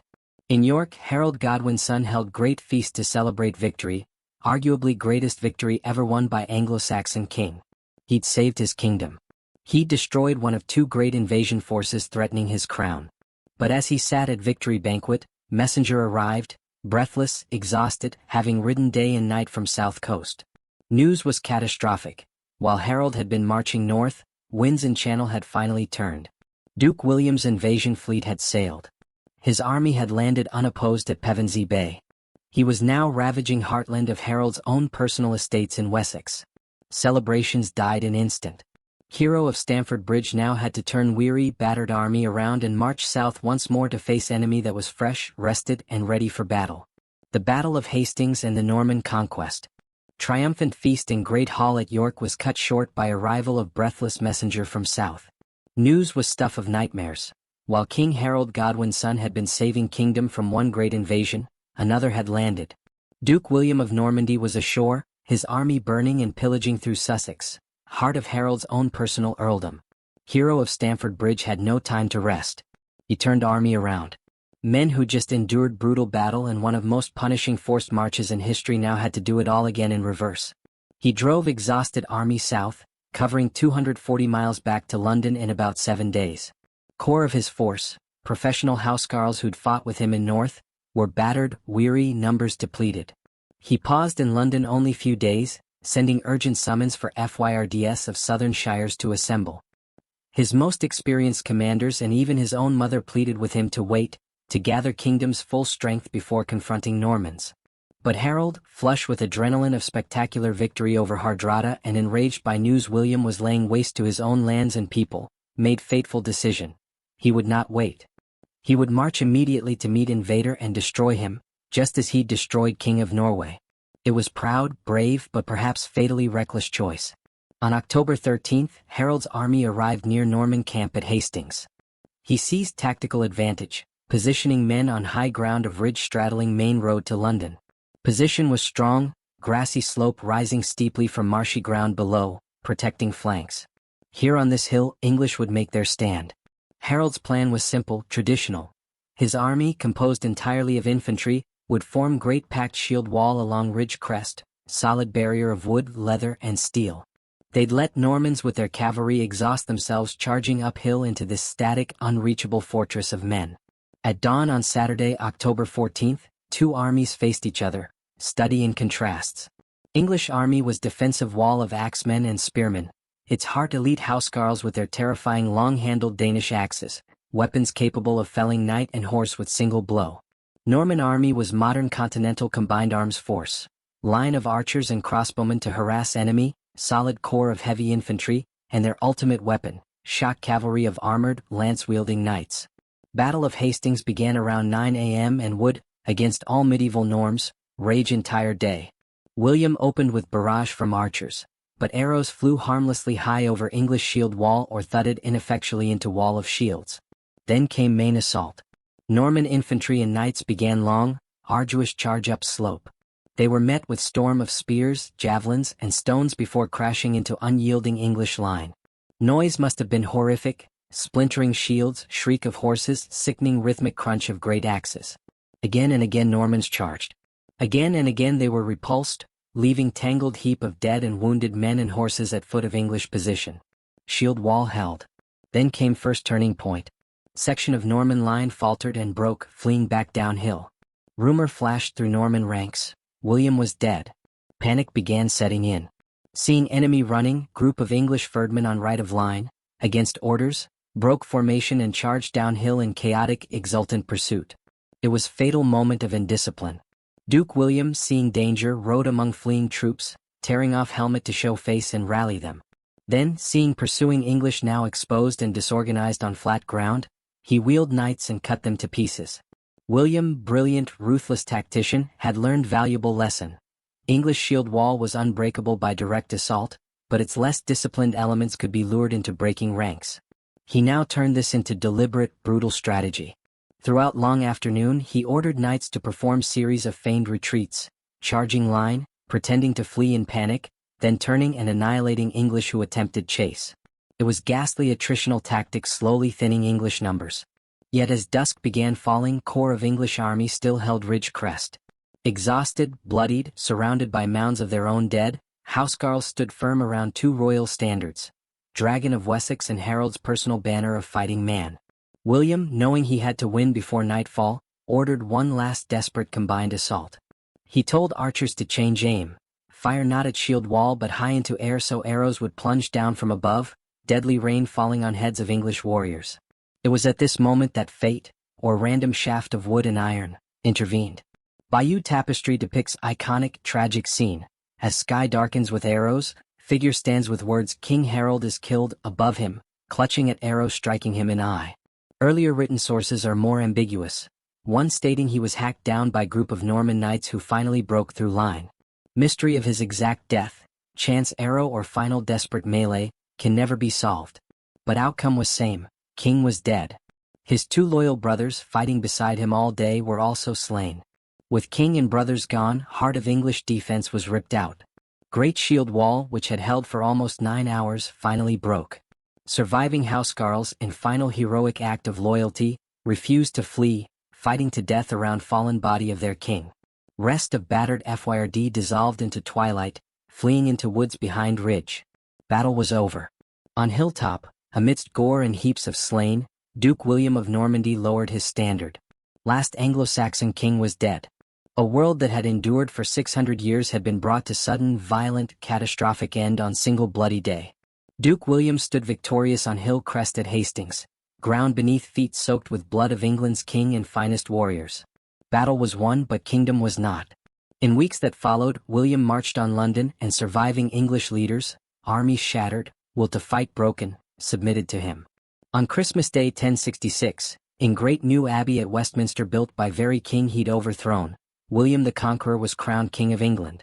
Ceremony itself ended in chaos and bloodshed as nervous Norman guards, mistaking celebratory shouts of English for uprising, set fire to surrounding houses. It was brutal, fitting start to new era. Conquest was not peaceful transition, it was violent, systematic subjugation of people. When north of England with its proud Anglo-Scandinavian spirit rose in desperate rebellions, William responded with act of state terrorism remembered with shudder for centuries, harrying of the north. In winter 1069-70, he unleashed armies across Yorkshire and Durham with single terrible command: destroy everything. They burned villages and towns to ground, systematically slaughtered livestock, destroyed all stored grain and farming equipment, ensuring those who survived sword would die of famine. Doomsday Book, Great Survey compiled 16 years later, is filled with entries for North simply reading waste. It was genocide-breaking spirit of northern resistance forever. This was beginning of what became known as Norman yoke, not simply change of king but complete replacement of nation's ruling class. Over next 20 years, entire native Anglo-Saxon aristocracy was systematically eliminated. Earls and thanes who'd governed England for centuries were killed in battle, driven into exile or stripped of lands and titles. In their place, William installed own French-speaking followers, Norman, Breton, and Flemish barons who'd fought for him at Hastings. Land of England was carved up and handed out as spoils of war. New language, Norman French, became language of power, law, and polite society. English became culturally devalued tongue of conquered peasants. Across landscape, new alien type of building appeared, Motte and Bailey Castle. These weren't defensive buzz of Alfred built to protect kingdom. These were instruments of occupation, raw symbols of new order, timber towers looming over resentful English villages, built to intimidate.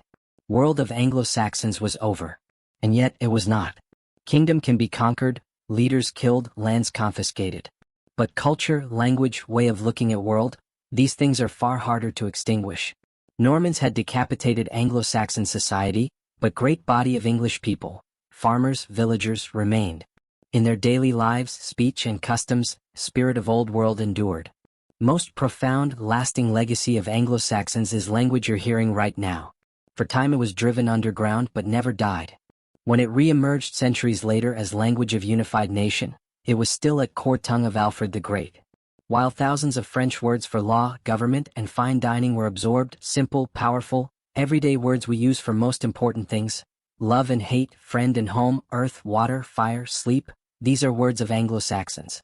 Their institutions also survived, hidden in plain sight. Normans, for all military prowess, were masterful administrators smart enough to recognize efficiency of state they'd conquered.